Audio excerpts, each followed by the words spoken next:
So here's a good question. Have you ever cleaned your house for hours, but somehow it still looks like the same mess, just in a different part of the house? Or is your favorite form of cleaning really just shoving things into a nearby closet, such as myself? If so, you suffer from what professional organizer Stasia Symes calls the clutter shuffle. Sounds like a dance. It's not the Cupid shuffle, it's the clutter shuffle. So I've been a victim of the clutter shuffle, probably not to a certain degree, but how do you manage the clutter shuffle? Because sometimes you just don't have places to put the mess. Yeah, so well, I've got 3 tips I'm going to bring today, and the first one is to focus on one small area at a time. People get overwhelmed because they feel like they gotta do the whole house, and I just remind people, be gentle with yourself. It didn't happen in one day, so it's not going to magically unhappen in a couple of hours. But to focus on one small area at a time and be realistic. Okay, so then once you do, let's say you get your small area, maybe let's just take a bedroom for instance. Yes. Or here, a living room.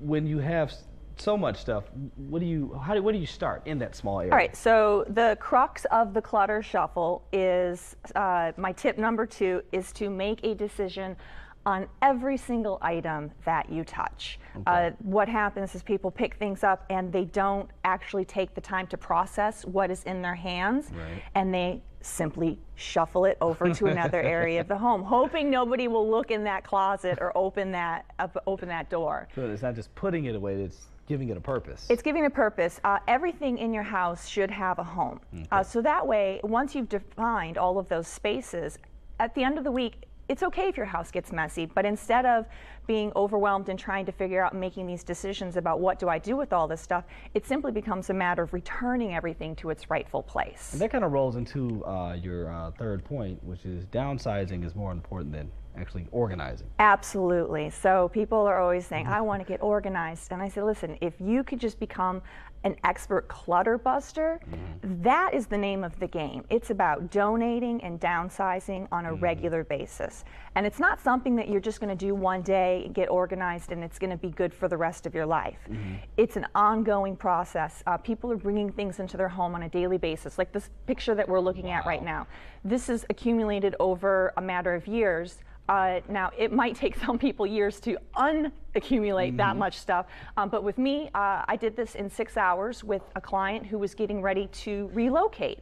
Okay. She didn't want to take all of this clutter with her to her new home. So we made a decision on every single item that we touched, and it was either moved to one side of the room for keep, that it's going to go with her to her new home, or it was going to be recycled, or it was going to be donated. Okay. She didn't need all of that stuff. So one thing that we're doing kind of different is we are able to pull up sort of we put it out on social networking. Yeah. Hey, what questions do you have? And so we had the question, and it's how do I get motivated? How do I get myself motivated to do any sort of clutter busting? So how do you get motivated? Okay, well, first thing I say is ask yourself why you want to get organized, and let that be your motivating, your driving force.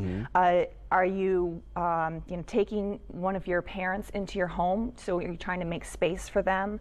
Are you wanting to be able to relax a little bit more in the space that you're living in? So you're always coming back to that point as your inspiration. But the points that you need to make are schedule a specific time for yourself, put it on your phone, put it on your calendar, eliminate distractions, so get the kids out of the house, turn off your phone, and in the end, celebrate your accomplishments. If you just cleared off the coffee table for the first time in 5 years, decorate it with some fresh flowers and enjoy the room. And take the small victories. All right, well, if you have any questions about getting organized, you can call Stasia directly, 504-920-1800, and receive a free clutter consultation.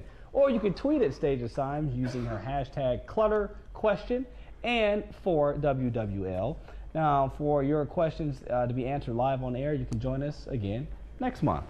Thanks so much, Stasia. Thanks for having me, Antoine.